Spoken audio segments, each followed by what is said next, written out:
یہ وہ پریشان کن سوالات ہیں جو ایک عورت بار بار پوچھتی ہے کہ جو خون اسے آتا ہے اس کی وجہ سے کیا وہ نماز ترک کر دے یا پھر غسل کر کے نماز پڑھے۔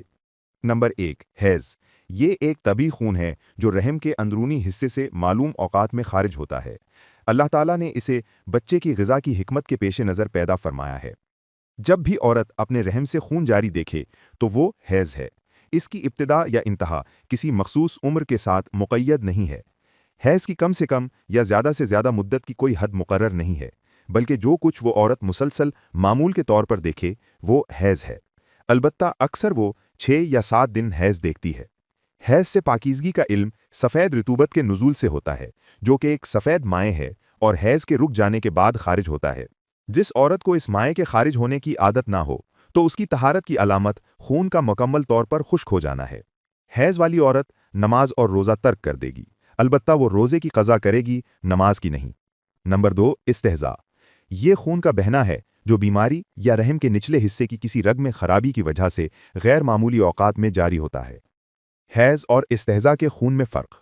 حیض کا خون سیاہ، گاڑھا، ناگوار بو والا ہوتا ہے اور نکلنے پر جمتا نہیں ہے۔ استحضاء کا خون سرخ، پتلا، بو سے خالی ہوتا ہے اور نکلنے پر جم جاتا ہے۔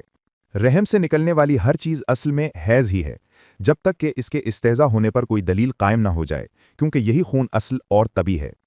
استحضاء کا خون بیماری کی مانند ہے اور اصل صحت مندی ہے۔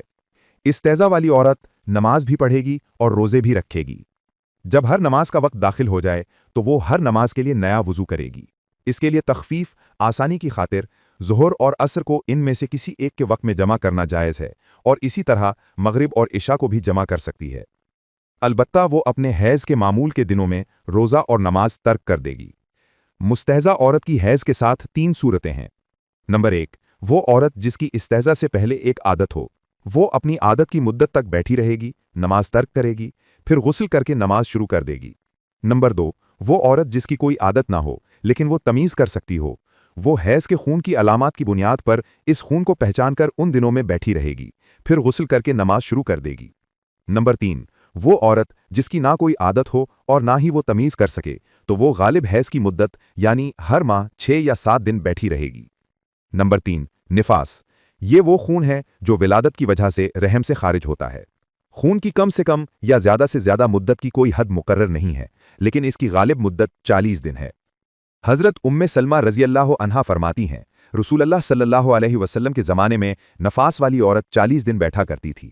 لہٰذا عورت کو چاہیے کہ وہ ان احکام کو سیکھنے کا اہتمام کرے اور اپنی نمازوں اور عبادات میں صحیح طریقے سے کوشش کرے تاکہ اپنے رب کی رضا اور جنت کی نعمتوں میں اس کا ثواب حاصل کر سکے۔ یہ وہ پریشان کن سوالات ہیں جو ایک عورت بار بار پوچھتی ہے کہ جو خون اسے آتا ہے اس کی وجہ سے کیا وہ نماز ترک کر دے یا پھر غسل کر کے نماز پڑھے۔ نمبر 1، حیض۔ یہ ایک